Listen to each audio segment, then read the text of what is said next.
Judul yang sangat menarik ini. Di balik kesibukan, tapi tetap menomorsatukan anak yang didambakan sebagai anak yang soleh dan soleha ke depan. Apa yang pertama membuat kamu tertarik mengangkat ini? Mengapa ini kamu begitu bersemangat untuk mengangkatnya lebih lagi? Dan temuan apa yang kamu jumpai rencana ke depan nanti yang akan kamu teliti? Silakan. Salah satu tujuan untuk menciptakan SDM manusia yang unggul yaitu dengan gerakan ASI eksklusif, di mana para pihak kesehatan yaitu dengan tujuan adalah menciptakan Golden Age. Golden Age adalah masa pertumbuhan dimulai dari 0 sampai usia 3 tahun, masa efektif untuk mendidik anak. Namun dengan seiringnya berkembangnya gerakan adil gender, para perempuan banyak ikut bekerja di sektor publik, mengakibatkan perempuan yang bekerja menghabiskan waktu kurang lebih 8 jam, sehingga ibu yang menyusui tidak memiliki waktu secara eksklusif untuk menyusui anaknya karena dituntutan pekerjaan. Halo sahabat semuanya, salam giat. Berjumpa di channel al.andawi.andi. Jangan lupa klik tombol subscribe dan nyalakan loncengnya ya. Terima kasih. Baik, Efrida, Masya Allah, judul yang sangat menarik ini. Tapi itu pun Ustadz juga ingin melihat bagaimana sih kelihayanmu dalam menguasai rencana penelitian yang akan kamu angkat ke depan nanti, sehingga bisa memastikan kepada kami agar ini judul layak dipakai. Dan sungguh kemarin di YouTube itu saya tengok, Masya Allah, berapa banyak ibu-ibu yang mengatakan ini sangat kajian menarik tentang gender, bahwa di balik kesibukan tapi tetap menomorsatukan anak yang didambakan sebagai anak yang soleh dan soleha ke depan. Silakan. Apa yang pertama membuat kamu tertarik mengangkat ini? Mengapa ini kamu begitu bersemangat untuk mengangkatnya lebih lagi? Dan temuan apa yang kamu jumpai rencana ke depan nanti yang akan kamu teliti? 3 ini saja. Silakan. Baiklah. Assalamualaikum warahmatullahi wabarakatuh. Waalaikumsalam warahmatullahi wabarakatuh. Pertama-tama, alhamdulillah, segala puji bagi Allah telah memberikan kita kesempatan sehingga saya selaku mahasiswa Efrida Yanti Nasution bisa melaksanakan seminar proposal pada pagi hari ini. Tidak lupa juga salawat dan salam kepada Nabi besar Muhammad SAW. Allahumma sholli wa sallim wa barik alaih. Kita mendapatkan syafaat beliau. Baiklah, yang terhormat Bapak Syapriandi MA, Ibu kalau mau pakai gelar Ustadz lengkap, jangan di korupsi yang paling depan. Yang terhormat Bapak Dr. Haji Sapriandi MA. Adapun judul proposal tesis saya pada hari ini yaitu nilai tasawuf sabar dalam rodoah, studi penafsiran Syekh Abdul Qadir Jailani, Quran Surah Al-Baqarah ayat 233. Saya atas nama Efrida Yanti Nasution dengan NIM 044121300009, Fakultas Usuluddin Studi Islam, Universitas Islam Negeri Sumatera Utara. Nah, yang melatar belakangi saya mengambil judul ini adalah tidak lain, pertama adalah perempuan. Selain daripada kodratnya adalah perempuan hamil, melahirkan, namun ada juga keistimewaan, yaitu menyusui. Nah, salah satu keistimewaan ini yang dimiliki oleh perempuan yaitu dengan tujuan terciptanya SDM manusia. Salah satu tujuan untuk menciptakan SDM manusia yang unggul yaitu dengan gerakan ASI eksklusif, di mana gerakan apa? Gerakan ASI eksklusif. ASI eksklusif. Iya, Ustaz. Nah, banyak apa itu ASI eksklusif? ASI eksklusif adalah pemberian ASI dari ibu kandung kepada bayi secara buka kurung air susu ibu. Iya, air susu sekarang ibu. Banyak kali asosiasi. Iya, Ustaz. Sentral Indonesia kan gitu kan. Para pihak kesehatan yaitu dengan tujuan adalah menciptakan Golden Age. Golden Age adalah masa pertumbuhan dimulai dari 0 sampai usia 3 tahun, masa efektif untuk mendidik anak. Nah, namun dengan seiringnya berkembangnya gerakan adil gender, para perempuan banyak ikut bekerja di sektor publik. Nah, mengakibatkan perempuan yang bekerja menghabiskan waktu kurang lebih 8 jam, sehingga ibu yang menyusui tidak memiliki waktu secara eksklusif untuk menyusui anaknya karena di tuntutan pekerjaan. Seiring berkembangnya juga ada beberapa teknik menyusui yang bermunculan, yaitu mulai dari sedot ASI atau sering disebut dengan pumping. Pumping, sedot ASI. Dia ibu bekerja. Dijelaskan apa? Iya Ustaz. Takut saya nanti jadi orang nanti dengar di YouTube pampir. Enggak, Ya? pumping. Ini prosesnya itu ada ibu bekerja karena dia masih menyusui ASI eksklusif, jadi dia sedot ASInya Letakkan disimpan. ke kulkas Iya. atau kemana gitu. Jadi anaknya tetap bisa menyusui dengan ASI gitu, Ustaz.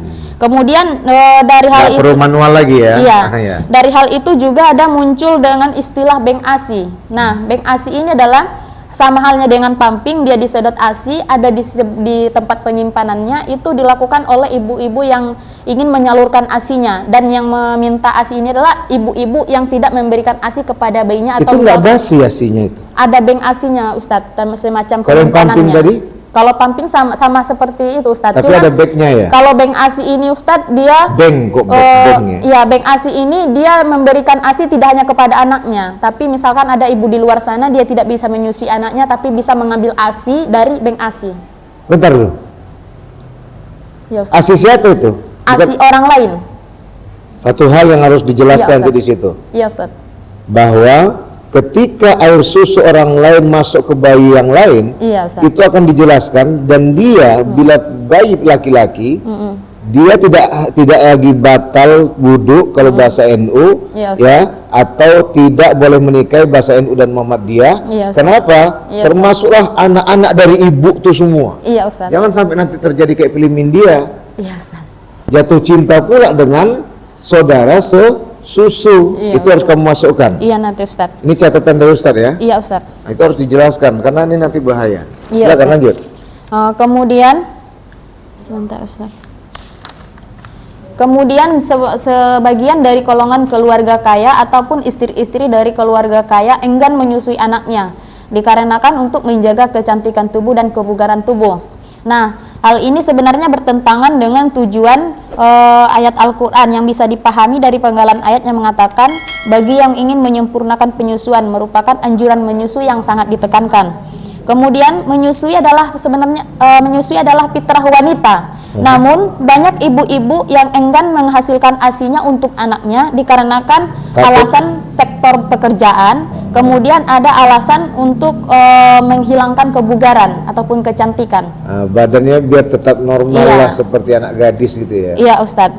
Namun sebenarnya adalah ASI adalah makanan pokok terbaik untuk bayi mulai dari usia 0 sampai 6 bulan. Itu yang disarankan oleh pihak kesehatan. Nah, sebagaimana terdapat dalam Al-Quran surah Al-Baqarah 223, sebenarnya saya tidak menyalahkan ASI pumping ataupun sedot ASI ataupun ibu bekerja yang tidak menyusui anaknya secara eksklusif, karena di Al-Quran sendiri disebutkan, maka tidak ada dosa atas keduanya jika kamu ingin anakmu disusukan oleh orang lain, maka tidak ada dosa bagimu apabila kamu memberikan pembayaran menurut yang patut. Bentar, Iya, Ustadz. kamu harus mendiferenkan Iya, Ustadz. kapan dikatakan pumping, kapan dikatakan bank. Iya, Ustadz. Jangan seakan-akan pumping dan bank ini adalah bagian yang sama menjelaskan bahwa itu juga punya orang lain. Iya, Ustadz. Padahal mungkin yang bank tadi yang bisa dikategorikan punya orang lain bisa dipakai. Iya, Itu Ustadz. harus kamu apakan. Berarti Iya. artinya bisa digunakan mereka ke pumpingnya aja. Iya. Mereka tinggal menyiapkan alatnya. Iya, Ustadz. Gitu ya. Iya. Oke. Sebenarnya kan Ustadz, saya tidak menyalahkan ibu-ibu yang bekerja dan memberikan ASI secara pumping, ataupun saya tidak sepenuhnya menyalahkan ibu-ibu yang tidak bisa menyusui anaknya melalui bank ASI.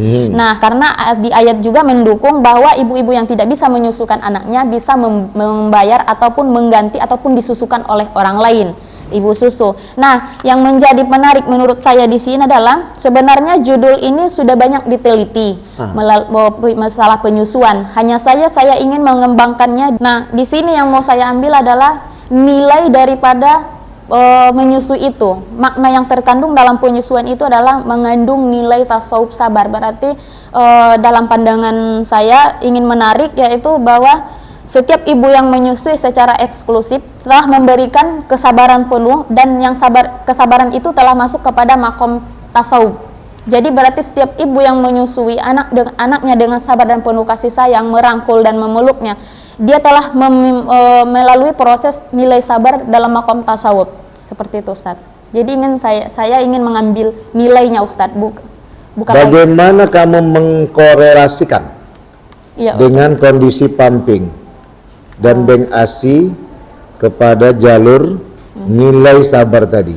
Iya, Ustadz. Karena kan udah nyata-nyata nih orang ini bekerja semua, dan itu apapun ceritanya pasti dipakai. Iya, Ustadz. Silakan.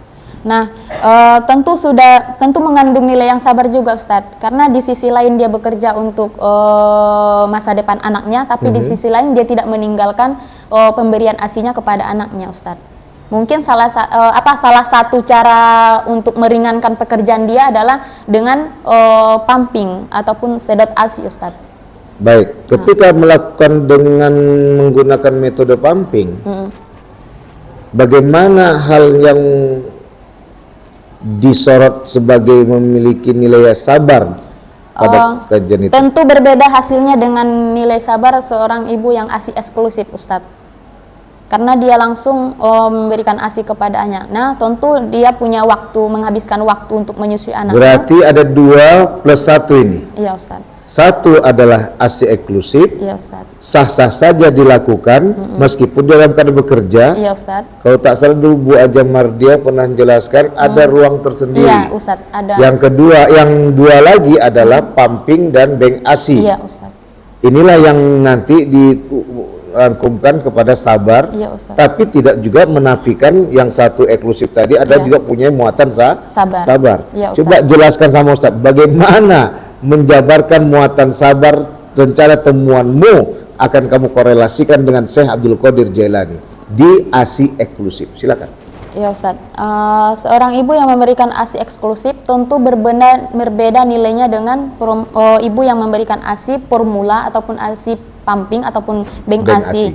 Nah, di mana ASI eksklusif ini lebih memakan waktu, memakan emosi, di mana saya katakan menguras emosi, karena untuk menghadapi anak-anak itu kita harus menenangkan dia dalam menyusui, tentu memiliki nilai sabar yang lebih tinggi dibanding 2 proses yang tadi. Kedua. Kemudian juga ASI eksklusif ini lebih kalau dalam dunia kesehatan lebih ditekankan karena lebih sehat dan lebih menghasilkan. Oke, tidak kamu Ustadz. Sekarang nilai sabar tadi, yang pertama tadi kan agak fokus dia untuk memberikan dan menggunakan sisi manual tadi kan? Iya, Ustadz. Nah, yang kedua nilai sabar yang mana lagi dalam ASI eksklusif tadi akan muncul?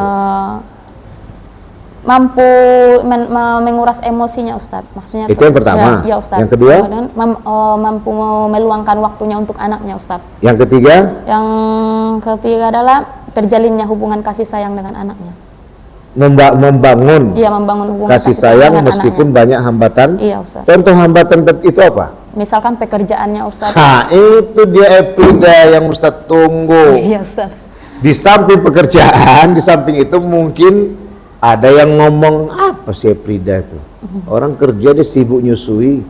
Kalau kerja aja, nyusu aja kan gitu. Yang kedua mungkin ada nanti laki-laki yang pas masuk di ruangan itu apun takut karena itu bukan kelihatan. Itu mungkin membangun nilai sabar. Oke, sekarang terakhir Ustadz mau lihat bagaimana nilai sabar di dalam pumping dan Beng ASI tadi. Baik, Ustadz. Kalau di dalam pumping dia hanya seperti ibu bekerja. Dia sebelum bekerja dia sudah memberikan atau sedot ASI ataupun pumping untuk anaknya. Tentu anaknya ini tidak diberikan langsung oleh sebagian ibu, ada yang diberikan langsung dan sebagian ibu tidak diberikan langsung karena anaknya dalam pengasuhan orang lain. Jadi ASI-nya diberikan oleh orang lain. Tentu nilai sabarnya sudah berkurang dari ASI eksklusif, Ustadz. Kalau yang pumping dulu? Ya, Ustadz. Yang pumping dulu gimana nilai sabarnya? Dia hanya mendapatkan nilai sabar, yaitu selain dia bekerja untuk memenuhi kebutuhan hidupnya, dia juga tidak meninggalkan kewajibannya sebagai ibu, Ustadz, menyusui anaknya. Iyalah, ini kan udah pumping nih, Iya, udah berupa apa namanya Kak? Dodot, Sedot, botol dodot. Iya, botol. Iya kan? Iya, Ustadz. Kan udah beda, yang satu eksklusif langsung, Iya. maaf teman-teman itu sekalian langsung kena ke fisik iya. ibunya. Iya, Ustaz. Sedangkan ini enggak, cuman di dekat, cuman megang aja. Iya, Ustaz. Nah, ini bagaimana kamu menempatkan model nilai sabar yang akan dibangun oleh ibu yang menggunakan pumping? Dia hanya mendapatkan nilai sabar di situ, Ustaz. Sabar menggunakan itu ya, tapi tetap Iya, Ustaz. muatar kasih Iya, sayang, tetap menyalurkan kasih cinta. sayangnya melalui ASI, Oke, Ustaz. Iya. cuman mungkin enggak lah sampai, karena maaf ya, karena di sini sebenarnya ada makna. Iya, Ustaz. Di bagian dada ini ada makna. Maka dikatakan kaulah belahan dadaku. Dada itu dikaitkan dengan jiwa. Tapi mungkin dalam hal itu yang dia minus, Iya, Ustaz. tapi Iya. dipluskannya dengan kasih sayang, tetap konsen, sehingga dialihkannya dengan pelukan, ya. Iya, Ustaz. Kemudian disitulah dia tadi membangun sabar dia dengan kenyataan bahwa dia menggunakan pumping, karena mungkin dia agak susah untuk menanggulangi emosinya. Iya, Ustaz. Ini kok kayak jadi Ustadz yang meneliti jadinya. Baik, Beng Asih, silakan. Kalau Maaf, Ustadz udah biasa jadi baby sister 3 anak. Iya, Ustaz. Kalau Beng Asi sudah terbilang jauh dari sabar, Ustaz. Karena itu tidak secara langsung oleh ibu kandung si punya ASI kepada bayi yang disusui, Ustaz. Bagaimana nilai sabar yang berikutnya di Beng Asih ini tadi? Di nilai sabarnya yang pertama adalah kepada si ibu yang memberikan ASI-nya, dan kedua adalah si ibu yang mendapatkan ASI dari Beng Asi. Untuk anaknya, Iya, bukan ibu Ustaz. tuh yang Iya, menyusu maksudnya dua. untuk anaknya, Ustaz. Untuk Nah, anaknya, Ustaz. belum nyampe kepada yang saya harapkan. Yang ketiga, Yang ketiga adalah berarti si ibu yang punya bayi, meskipun dia tidak bisa menyusui anaknya, tapi dia tetap mendapatkan ASI yang baik untuk anaknya melalui Beng Asi, Ustaz. belum. Kalau ada yang keempat, Mungkin cukup, Ustaz, Pak tahu. ini yang paling penting. Ya, Ustaz. Sabar dia tetap untuk berupaya menjelaskan bahwa itu adalah ibu susumu. Itu adalah ibu susumu, dan kamu tidak bisa menikahinya, dan kamu tidak bisa menikahi anak-anak gadisnya bila bayinya tadi adalah laki-laki. Dan kamu tidak bisa menikah dengan anak laki-lakinya bila dia